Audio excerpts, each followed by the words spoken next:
हिंदी के विख्यात आलोचक और साहित्यकार नामवर सिंह का निधन हो गया है। उन्होंने दिल्ली के एम्स में कल देर रात अंतिम सांस ली।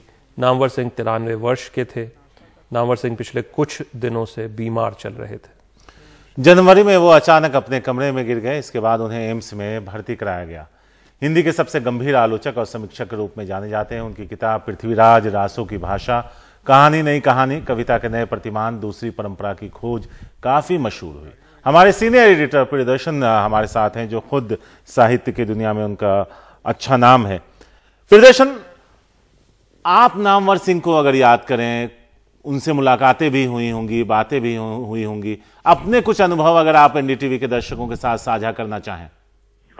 देखिए शारिक, निजी अनुभवों का एक पूरा संसार है जो नामवर जी और मेरे बीच बना हुआ है। मेरी पहली किताब का लोकार्पण नामवर जी ने किया था।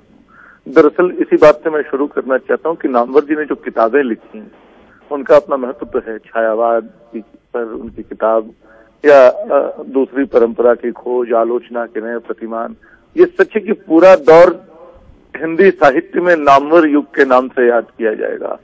जैसे हजारीप्रसाद द्विवेदी का एक युग था, जैसे और कई लोगों के युग हैं, वैसे ही पूरा का पूरा दौर पिछले कई दशकों का नामवर सिंह का दौर था। उन्होंने सिर्फ किताबें नहीं लिखी, हिंदी पट्टी को बिल्कुल सींचा। आज जब हम लोग गूगल और इंटरनेट के दौर में और सब कुछ में बड़ी आसानी से सुलभ हो जाता है, तो ये कल्पना मुश्किल है कि हिंदी के छोटे शहरों कस्बों में साहित्य और दुनिया की समझ कैसे लोगों को मिलती थी। दिल्ली से, बनारस से, जोधपुर से उठ कर नामवर सिंह तमाम जगहों पे जाते रहे और उन्होंने हिंदी को एक प्रगतिशीलता की दृष्टि दी। उन्होंने हिंदी के संसार को बिल्कुल समझिए जैसे नदी तटों को सींचती है, अपने गांवों और खेतों को सींचती है। नामवर सिंह ने बिल्कुल यही काम किया। वो लगातार हिंदी को सींचते रहे, नए नए लेखकों को, नई नई प्रतिभाओं को लगातार बढ़ाते रहे।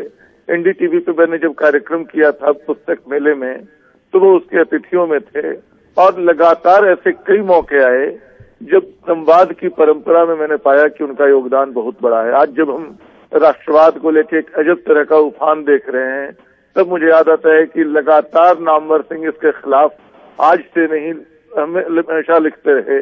2000 में उन्होंने आलोचना का नए सिरे से जब प्रकाशन संपादन शुरू किया, तो उसको लेकर भी वहां भी उन्होंने मुझसे कई लेख अनुवाद कराए, जिनमें राष्ट्रवाद और संस्कृति और समाज के बारे में एक बड़ी गहरी सम्यक दृष्टि मिलती थी। उनका जाना, वो बीमार चल रहे थे लगातार, और ये सच है कि 92 बरस की उम्र में धीरे धीरे स्मृति उनसे कुछ खेल भी करने लगी थी। इसके बावजूद उनकी उपस्थिति ऐसी विराट उपस्थिति थी जिसके तले हिंदी समाज अपने आप को कुछ आश्वस्त महसूस करता था। वो आश्वस्ति उनके निधन के साथ चली गई पूरी तरह। शारिक।